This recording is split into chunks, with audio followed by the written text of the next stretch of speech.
आज जब मैं कोचिंग से घर वापस लौट रहा था तो मैंने देखा कि दो लड़के स्कूल से लौटते वक्त बगीचे के पास से गुजर रहे थे। दोनों आपस में बातें कर रहे थे। दोनों बहुत खुश थे और इनकी खुशी देखकर मैं खुश हो गया। पूछो क्यों? दरअसल उन्हें देखकर मुझे हमारी याद आ गई। मुझे आज भी याद है कैसे हम दोनों गर्मियों की सुबह सवेरे सवेरे साइकिल से आम के बगीचे में जाया करते थे और ठंडे ठंडे पानी से आम को भिगोकर खाने का लुत्फ उठाते थे। और फिर वापस घर आते वक्त अपने गंदे हो चुके कपड़ों को देखकर यही टेंशन होती थी कि आज तो फिर मम्मी से डांट पड़ेगी। फिर भी उस समय हम जैसे भी थे, स्वतंत्र और बहुत बहुत खुश थे। लेकिन जैसे ही हम थोड़े बड़े हुए, हम पर किताबों की बोझ लाद दी गई। उसके बाद शरारत करने पर अत्यधिक डांट पड़ती थी। मगर यार 10वीं के रिजल्ट आते ही घर वाले इतनी हड़बड़ी दिखाने लगे कि हफ्ते भर में ही मेरा एडमिशन कोटा में मेडिकल की तैयारी करने के लिए कोचिंग में करा दिया गया और यहाँ तक कि मेरी ट्रेन की टिकट भी बुक हो गई।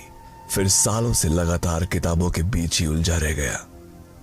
और कभी जब समय मिलता है ना तो तुमसे बात करने बैठ जाता हूँ और यूं ही तुमसे बात करते करते उन मासूम लड़कों के बारे में सोचने लग जाता हूँ।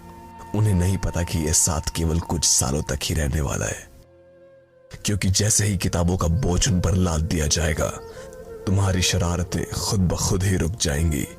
तुम्हारी काबिलियत को तुम्हारे मार्क्स पर जज किया जाएगा।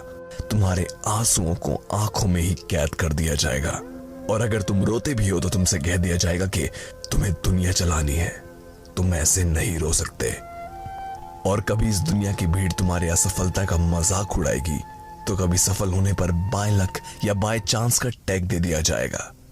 कभी दिल लगा और तुम्हारे प्यार को आसानी से बचपना कह दिया जाएगा और दिल टूटने पर पागल कहकर हाथ में मदिरा थमा दिया जाएगा।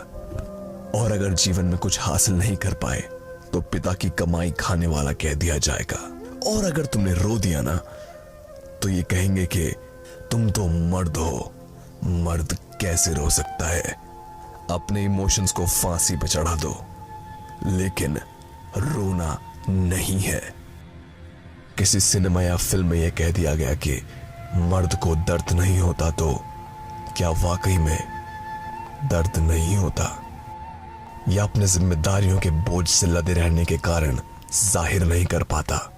सवाल आपसे, जवाब आप दीजिए।